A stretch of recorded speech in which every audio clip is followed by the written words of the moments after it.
கச்சத்தீவை மீட்பதற்கு எடப்பாடி பழனிசாமி எந்த நடவடிக்கையும் மேற்கொள்ளவில்லை என்ற ஒரு கருத்தை பதிவு செஞ்சிருக்கின்றார்.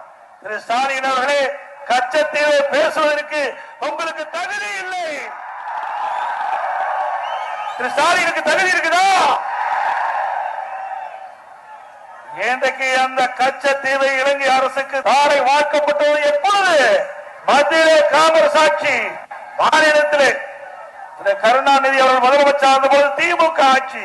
அந்த காலகட்டத்தில் தான் நம்முடைய மீனவர்கள் ஓய்வு எடுப்பதற்கும் அவருடைய வலைகளை அந்த கச்சத்தீவிலே உலர வைப்பதற்கும் பயன்படுத்தி வந்த கச்சத்தீவை தாரை வார்த்து கொடுத்த காலம் திராவிட முன்னேற்ற கழக ஆட்சி காலத்திலே.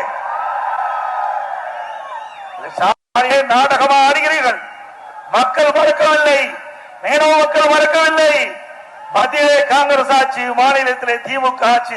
அந்த காலகட்டத்தில் தான் இந்த கச்சத்தீவு இலங்கைக்கு தாரை வார்க்கப்பட்ட வரலாறு. ஆனால் இதிலே புரட்சி தலைவி அம்மாவர்கள் நம்முடைய மீனவர் சமுதாய மக்களுடைய நலன் கருதி அனைத்து இந்திய அண்ணா திராவிட முன்னேற்ற கழகத்தின் சார்பாக உச்ச நீதிமன்றத்திலே வழக்கு தொடர்ந்த கட்சி அண்ணா திமுக கட்சி. ஆட்சியிலே இருந்தாலும் இல்லாவிட்டால் தமிழ்நாட்டு மக்களுக்கு பிரச்சனை வருகின்ற பொழுது அந்த பிரச்சனையை தீர்ப்பதற்கு முன்னோடியாக விளங்குகின்ற கட்சி அண்ணா திமுக கட்சி.